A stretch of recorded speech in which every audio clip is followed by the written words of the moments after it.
آج پیر بھی کہتا ہے بس میرے مرید ہو گئے تم سیدھے جنتی ہو، اور مرید بھی کہتا ہے کہ ٹھیک ہے ہمارا پیر بڑا اونچا ہمیں لے جائے گا۔ اللہ اکبر، حضور سے بڑا پیر کوئی نہیں، صحابہ سے بڑا مرید کوئی نہیں۔ 30 اصحاب سے ملا ہوں، 30 کے 30 ہی ڈرتے تھے ہمارا خاتمہ ٹھیک۔ دیکھو حضرت ابو بکر رضی اللہ تعالیٰ عنہ کو میرے حضور نے کہا نا، ابو بکر فی الجنہ، عمر فی الجنہ، عثمان فی الجنہ، علی فی الجنہ، طلحہ فی الجنہ، ان کو جنت کی بشارت دی ہے۔ لیکن صدیق اکبر کیا کہہ رہے ہیں؟ اللہ اکبر، ایک چڑیا کو دیکھ کے، اے چڑیا تجھے موج ہے، ایک شاخ سے اڑتی ہے دوسری شاخ پہ بیٹھ جاتی ہے اور تیرا حساب بھی نہیں ہوگا، پھنسے تو ہم ہیں جن کا حساب ہوگا۔ یہ وہ کہہ رہے ہیں جن کو حضور کی زبان سے یہ لفظ ملے ہیں، ابو بکر فی الجنہ، ابو بکر جنت۔ اللہ اکبر، عثمان غنی رضی اللہ تعالیٰ عنہ قبر پہ کھڑے رو رہے قبرستان میں، تو کسی نے کہا یہاں رو رہے ہو؟ کہا میرے حضور نے کہا تھا کہ آخرت کی پہلی منزل قبر ہے۔ اللہ اکبر، یہ وہ ہے جن کو بشارتیں دی گئی، جن کے عمل، جن کے کام اور جن کی محنتیں اور دین کے لیے خدمات کسی ترازو پہ تولی نہیں جا سکتی۔ اور صحابی کا عمل، صحابی ایک مٹھی جو خیرات کرے، روایت میں آتا ہے ایک مٹھی جو خیرات کرے، اور بعد میں آنے والا احد پہاڑ جتنا سونا خیرات کرے، صحابی کا عمل پھر بھی زیادہ ہے۔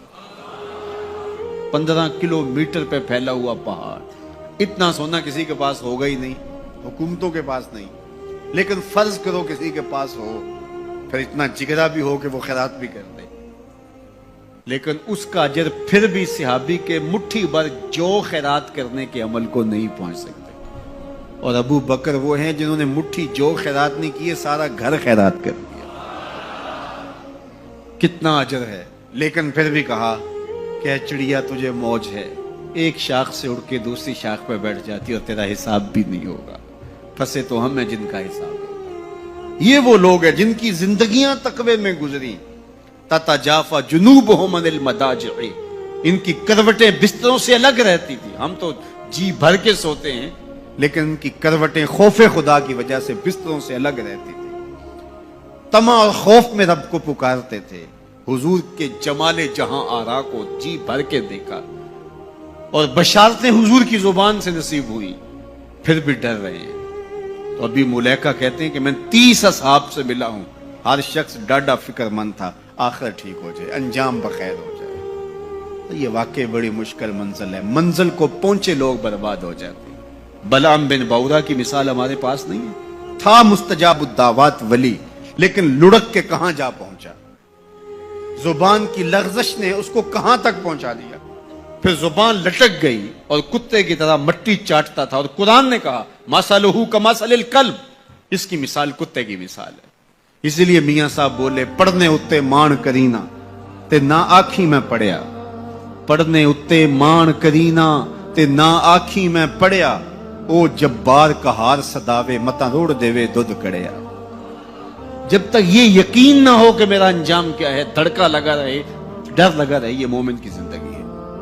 ہر وقت خوف طاری رہے، یا اللہ میرا انجام ٹھیک کر دینا۔ رنگا رنگ سہیلیاں پرن کڑے، پر پریا اس دا جانیے جس دا توڑ چڑھے۔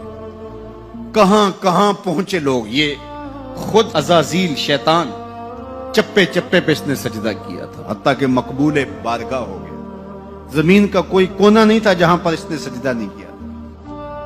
عبادات اتنی کی، اللہ نے مقبول کر لیا، بیت المعمور کا امام بن گیا، اللہ اکبر، فرشتوں کا استاد بن گیا، معلم الملکوت بن گیا، جن ہونے کے باوجود فرشتوں کا امام اور مقتدا بن گیا۔ لیکن ایک لغزش نے کہاں پھینکا، قیامت تک لعنتیں برس رہی ہیں۔ اس لیے جب تک انجام بخیر نہ ہو جائے اتنی دیر تک دھڑکا لگا رہے، یہ مومن کی زندگی۔